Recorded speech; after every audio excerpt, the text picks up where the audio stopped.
Yes. Bhaskar గారు deputation మీద కొత్త ఎఫ్ఎం స్టేషన్కి వెళ్ళారు.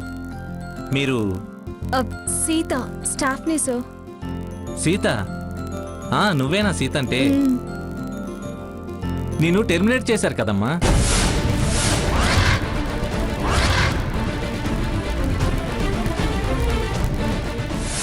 టెర్మినేట్ చేయడం ఏంటి సార్? నీకు తెలీదా? కనీసం ఇంటిమేషన్ కూడా లేదు. లేదమ్మా, నీ ఎక్స్ప్లెనేషన్స్ కోసం చాలా నోటీస్ పంపాం, కానీ రిజెక్టెడ్ అని రిటర్న్ వచ్చేసాయి. అసలు నాకు ఒక్కటి కూడా అందలేదు సార్. ఊళ్ళో లేవా? నేను ఎక్కడికి వెళ్ళలేదు. డోర్ లాక్ అని కూడా రిటర్న్ వచ్చేసాయి. నో సార్, ఛాన్సే లేదు, అసలు రాలేదు. నేను అబద్ధం ఆడుతున్నానంటావా? అది కాదు సార్. మరేంటమ్మా, ఉన్న విషయం చెప్తున్నాను కదమ్మా. లేని విషయం చెప్తే నాకేమైనా లాభమో చెప్పు. ఒకసారి అవన్నీ చూపించగలరా సార్? నాకు చాలా అర్జెంట్ పనులున్నాయి, 4 రోజులు ఆగిరా. అది కాదు సార్. ఎలాగూ పోయిన ఉద్యోగమే కదా, వివరాలు ఎప్పుడు తెలుసుకుంటే ఏంటి? ఏంటి సార్ అంత క్యాజువల్ గా మాట్లాడుతున్నారు? అది నా జీవితం సార్. మరంత నెగ్లెక్ట్ ఎందుకు చేసావు? నేను చాలా సిన్సియర్ వర్కర్ని సార్. అందుకే టెర్మినేట్ సర్టిఫికేట్ ఇచ్చేసారేమో. మీరు అదోలా మాట్లాడుతున్నారు. నేను హైయర్ అఫీషియల్స్ తోటి మాట్లాడతాను. వాళ్లేగా ఈ ఆర్డర్ పంపింది. అయితే కోర్టుకి వెళ్తాను. 4 రోజులు ఆగి రమ్మన్నాను కదా, అప్పుడు ఇస్తాను ఫైల్. ఇక వెళ్ళరా అమ్మా, నాకు చాలా పనులున్నాయి.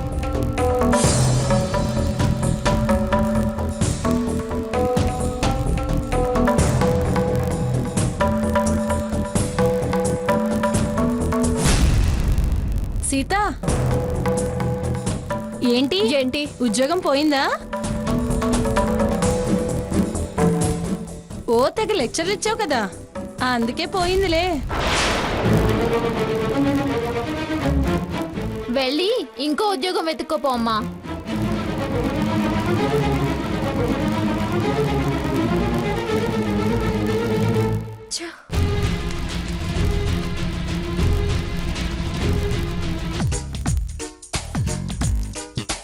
అవును, ఇప్పుడు గుడికి ఎందుకు తీసుకెళ్తున్నారు?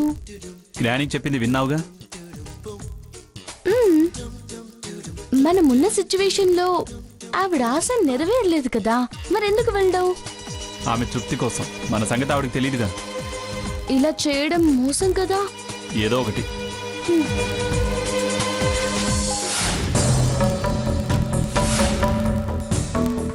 సీత గారు, ఆఫీస్కి వచ్చి సడన్ గా వెళ్ళిపోతున్నారేంటి? నీ దారిన నువ్వు పో.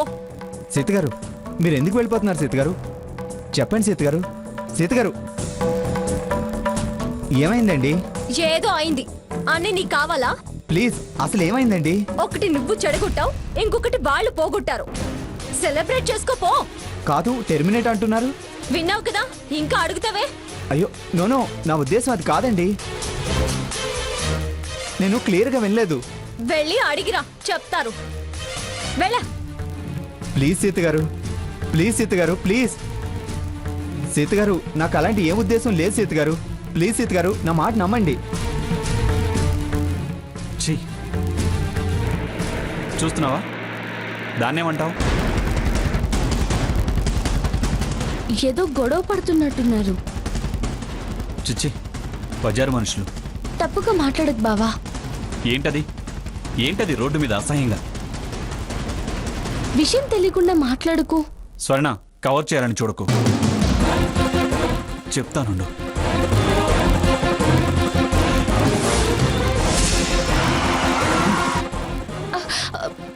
ఇప్పుడు చెప్తా. బావిది కావాలని చేశాడు. Hello, police station. ఎందుకు పోలీసులకు చేస్తున్నాడు?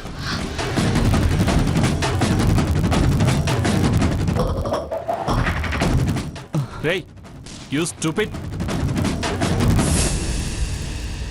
ఏంట్రా, మీ రహస్య ప్రేమకు లైసెన్స్ ఇచ్చినట్టు రోడ్డు మీద మీటింగ్ పెట్టారు? మిస్టర్ సాకేత్. ఏంట్రా ఇంకా పోజ్ కొడుతున్నావు? ప్రియురాలు పక్కనుంటే కారు కూడా కనిపించదా? This is too much. Saketh garu మీరా?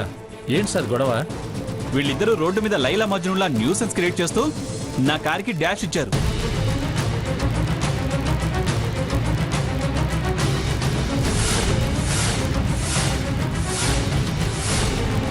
పైగా నా మీద తిరగబడుతున్నారు. ముందు వీళ్ళిద్దరిని స్టేషన్కి తీసుకెళ్ళండి. ఏయ్ ఏంట్రా ఇది ఆ? ఏంటి న్యూసెన్స్ ఏమా ఏంటిది అడిగేది మిమ్మల్ని. ఏంటమ్మా ఇదంతా? అదే లేదు సార్, ఇతను చెప్పేదంతా అబద్ధం. పబ్లిక్ న్యూసెన్స్ ఏం చేయడం లేదు. ముందు స్టేషన్కి పదండి మీరు. నేను చెప్పేది వినండి సార్. అదే స్టేషన్కి వచ్చి చెప్పు. ఆ చెప్పేది ఏందో. కాదు సార్, ఇదిగో ఇతనే నా వెంట పడుతున్నాడు.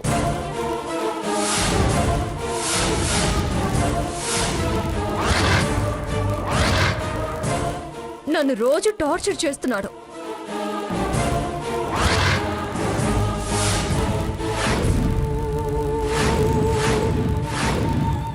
ఇప్పుడే కాదు, ఇలా చాలా రోజుల నుంచి నన్ను ఇలా వెంటాడుతూనే ఉన్నాడు.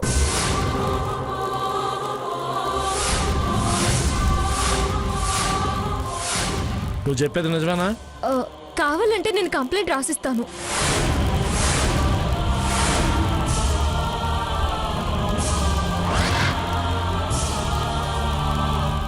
స్టేషన్కి వచ్చి ఇవ్వు. వీడి బండి మీద తీసురా. 4 రోజులు స్టేషన్లో పెడితే గానీ నీ రోగం కుదరదు. అక్క ఏయ్, ఎవరే నీకు అక్క? బాగా అంది కదా, నీ రోగం వాడి రోగం కుదిరింది. పద. సార్ మీరు వెళ్ళండి సార్, మేము చూసుకుంటాం. రేయ్ బండిది.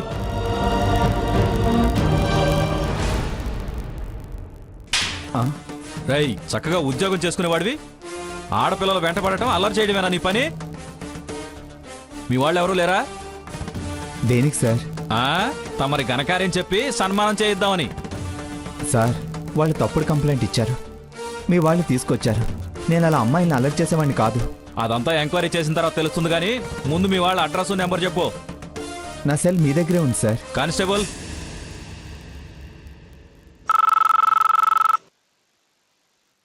హలో అక్క, నేను స్వర్ణని మాట్లాడుతున్నాను. ఏంటి చెప్పు. పాపం రఘురాం గారి మీద బావ కంప్లైంట్ ఇచ్చాడు కదా, అతని సెల్లో వేశారుగా. ఏయ్, వాడిని పాప మనకే. నాకు కోపం వచ్చేస్తుంది. అలాంటి వాడికి అదే కరెక్ట్ ప్లేసు. తప్పక్క, చాలా తప్పుగా అర్థం చేసుకుని తప్పుగా మాట్లాడుతున్నావు. రాత్రి కూడా వచ్చి ఎంత న్యూసెన్స్ చేశాడు. వాడు రాత్రి చెప్పిందంతా అబద్ధం. అతను ఊరికి ఏం రాలేదు, SMS చేస్తూనే వచ్చాడు. ఆ విషయం చెప్పలేక అలా అబద్ధం ఆడాడక్క. SMS ఇచ్చారా? ఎవరు? నీ ఫోన్ నుంచే బావ పెట్టాడు.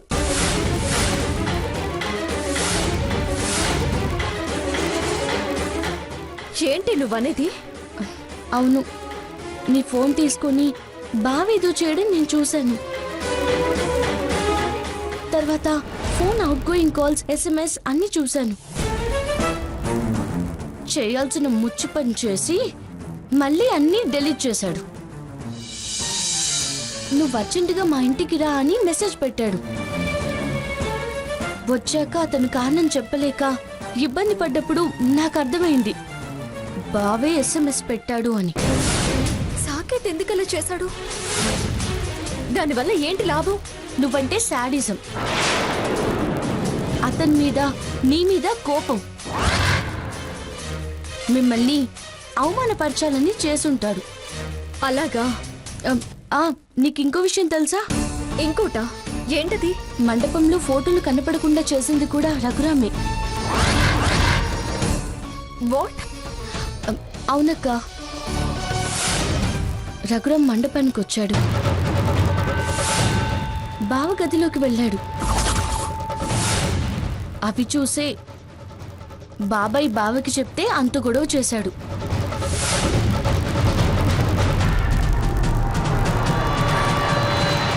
అలాగా? తను మనకి హెల్ప్ చేసే మనిషినక్క. బావతో పాటు నువ్వు అపార్థం చేసుకున్నావు. అప్పుడు నాకు ఈ విషయాలన్నీ తెలియవు కదా. ఇప్పుడు తెలిసాయి కదా. స్టేషన్కి వెళ్ళి ఒక మాట చెప్పక్క. స్టేషన్ కా? నేనా? నో. అయినా ఫోటోలు పంపించి తప్పు చేసింది తను. మనల్ని నాన్న టెన్షన్ పెట్టాడు. టెన్షన్ పెట్టాలని చెడు చేయాలన్న ఉద్దేశం ఉండుండదక్క. తనకి తప్పుడు ఆలోచన లేనే లేదు. మనకి మంచి చేసే ప్రయత్నంలో చేసుంటాడు. ఏమైనా కానివ్వు, నేను వెళ్ళను. అలా అనకక్క. వెళ్ళకపోతే వీళ్ళేదైనా ఇన్ఫ్లుయెన్స్ చేస్తే ఎఫ్ఐఆర్ ఫైల్ చేసి పెడితే అతని లైఫ్ స్పాయిల్ అవుతుంది. అదే జరిగితే మనకి పాపం తగులుతుందక్క. ప్లీజ్ అక్క. స్వర్ణ, నన్ను బలవంతం చేయకు. అతని జీవితం నాశనం అయిపోతుందక్క. ఏమైతే నాకే? అసలు అతనితో మనకేంటి సంబంధం? హ్యూమానిటీ మన అని కాదు. ప్లీజ్ స్వర్ణ, వదిలే. ట్రై చేస్తానులే. ట్రై కాదక్క, కంపల్సరీ వెళ్ళాలి. నన్ను ఆలోచించుకోనివ్వవే. ప్లీజ్ అక్క, వెళ్తావు కదూ? మంచక్క. ఏమే స్వర్ణ, వస్తున్నాను అమ్మమ్మ గారు. అమ్మమ్మ గారు పిలుస్తున్నారు. నువ్వు వెళ్ళక్క ప్లీజ్. అక్క మాటల్ని బట్టి చూస్తే రఘురామ్ని విడిపించే పొజిషన్లో లేదు. కనీసం స్టేషన్కి వెళ్ళేటట్టు లేదు. ఎలా? ఏం చేయాలి?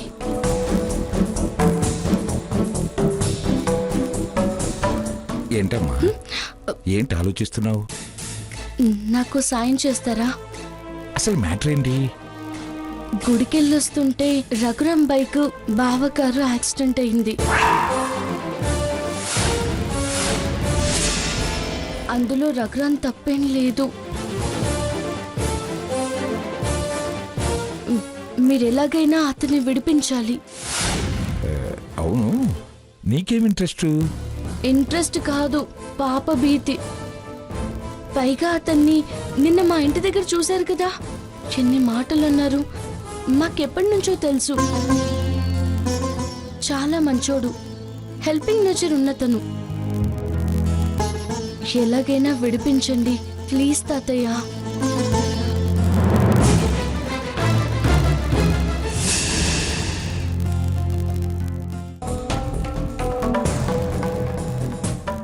నీ ఎక్స్ప్లెనేషన్స్ కోసం చాలా నోటీస్ పంపాం. ఊళ్ళో లేవా? డోర్ లాక్ అని కూడా రిటర్న్ వచ్చేసాయి. సర్వీస్ టర్మినేట్ అయిందన్నాడు. ఆ లెటర్ ఇవ్వమంటే పోస్ట్ చేశానంటాడు. అదేమో ఇంటికి రాలేదు.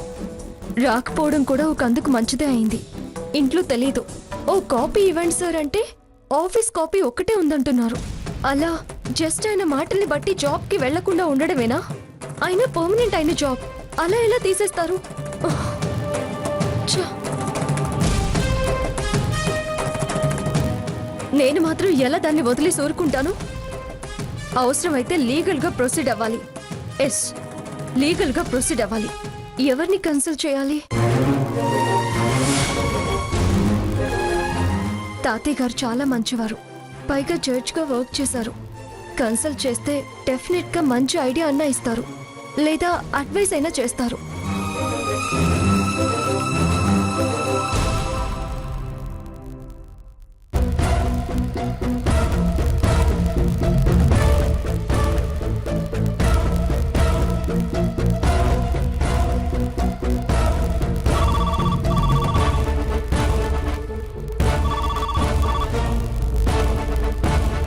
హలో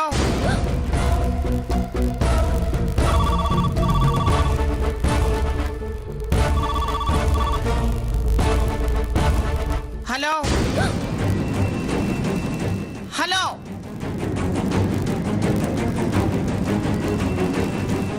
ఫోన్ చేసి మాట్లాడవే. హలో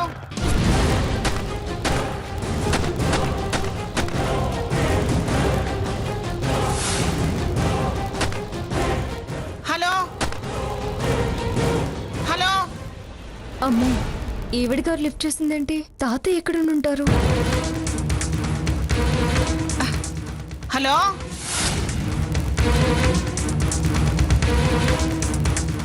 ఏయ్, ఏం చేస్తున్నావు? ఉండు బావ చెప్తాను.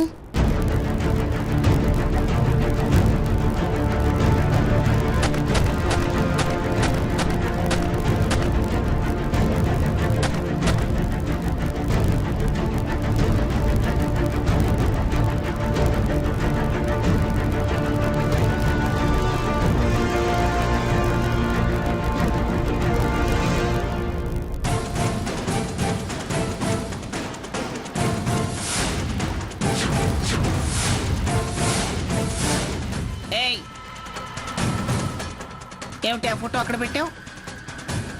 నీకు కిందకి.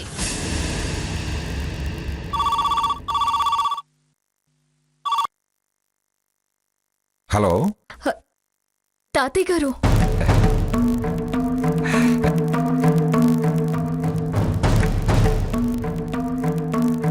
అమ్మ సీత బాగున్నావా?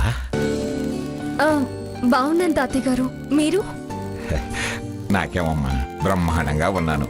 ఆ, అమ్మమ్మ గారు, అత్తయ్య గారు, స్వర్ణ అందరూ బాగున్నారా? అమ్మమ్మ గారు, అత్తయ్య గారు, స్వర్ణ అంతా బాగున్నారు.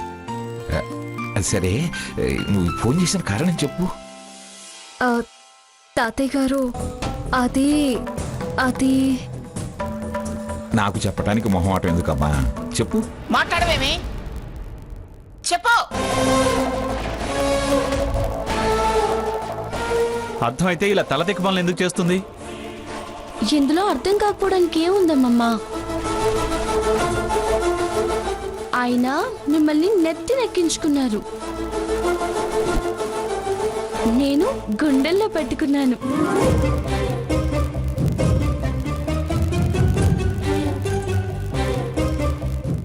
మేమంటే మొగుడ్స్ పెళ్ళామ్స్. ఎవరి నెత్తిన ఎవరైనా మిమ్మల్ని నెత్తినెక్కించుకున్నారు, నేను గుండెల్లో పెట్టుకున్నాను.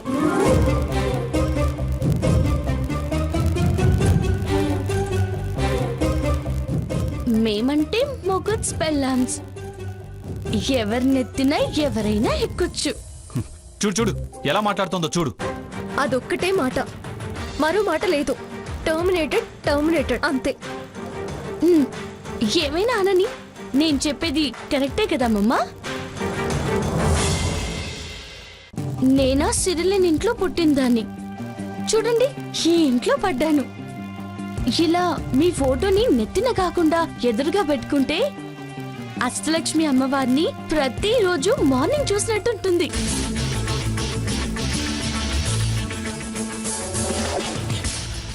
దశ తిరిగి మీ అంత పేరు తెచ్చుకోవాలని, తాతయ్య గారిలాగా బావగారు కూడా ఎదగాలని నా ఆశ.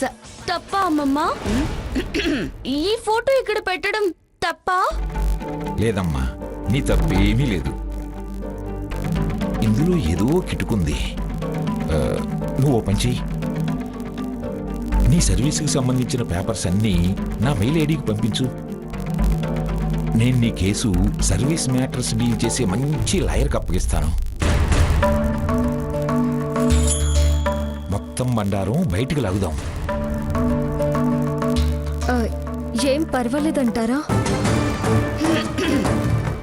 నీదేం తప్పులేదు, నువ్వు చేసింది కరెక్టే.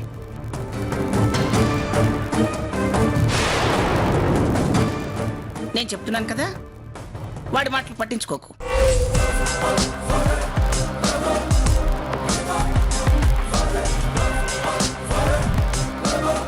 చాలా థ్యాంక్స్ అమ్మమ్మా. చాలా థ్యాంక్స్ తాతయ్య గారు. మనలో మనకి థ్యాంక్స్ ఎందుకమ్మా? No thanks, no saris.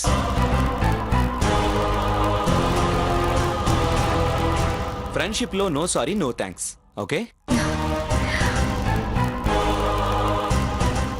Raghuram కూడా ఇలాగే నో థ్యాంక్స్, నో సారీస్ అంటాడు కదా. తాతయ్య గారు కూడా ఇలాగే అంటున్నారు.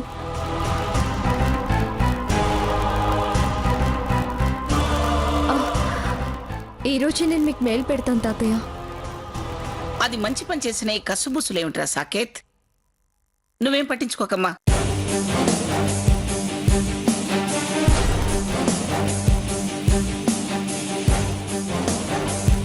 కాస్త టైం పడుతుంది కానీ నష్టమేం జరగదు. నీతి నిజాయితీలదే అంతిమ విజయం, గుర్తుంచుకో. ఏమిటి, జడ్జి గారు ఎవరికో ధర్మాలు నూరిపోస్తున్నారు? ఎవరి చెవిలో?